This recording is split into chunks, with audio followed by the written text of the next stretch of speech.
Gawa tayo ng mini Spider-Man cake.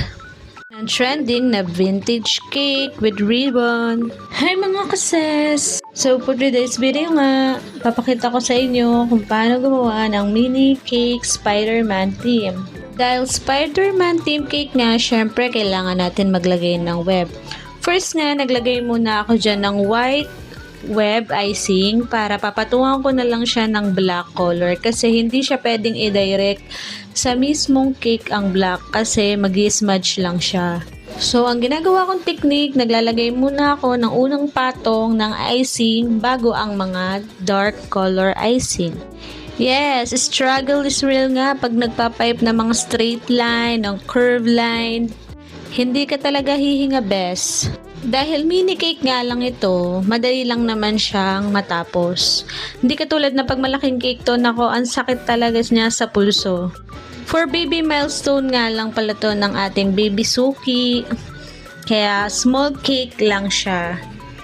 By the way, rush order nga pala to. Kagabi niya lang sa akin to in-inquire. Siyempre, hindi natin tatanggihan yan. Small cakes, big blessing pa rin yan.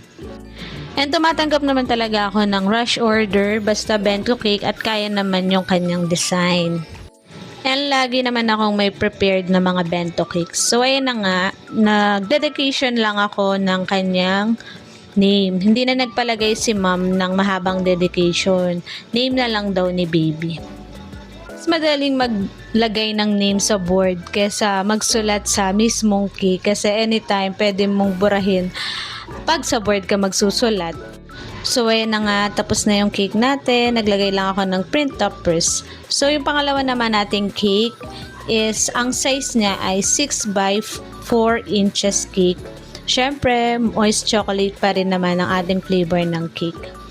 Ito is vintage cake lang siya with black ribbon.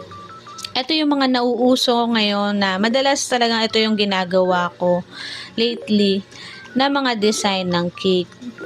Ito kasi yung trending na cake na vintage. Alam niyo yung dati pa na pipe lang, tapos ngayon naman is nagkaroon siya ng ribbon. Magcho-choices na nila kung anong ribbon ang ilalagay.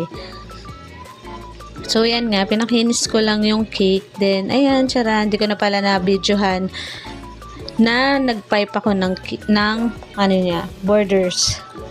Tapos, ayan na nga, naglagay na ako ng ribbon.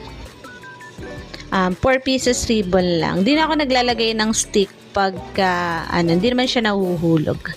So, ayan na nga, tapos na yung cake natin for today's video. Thank you for watching. Till next, bye!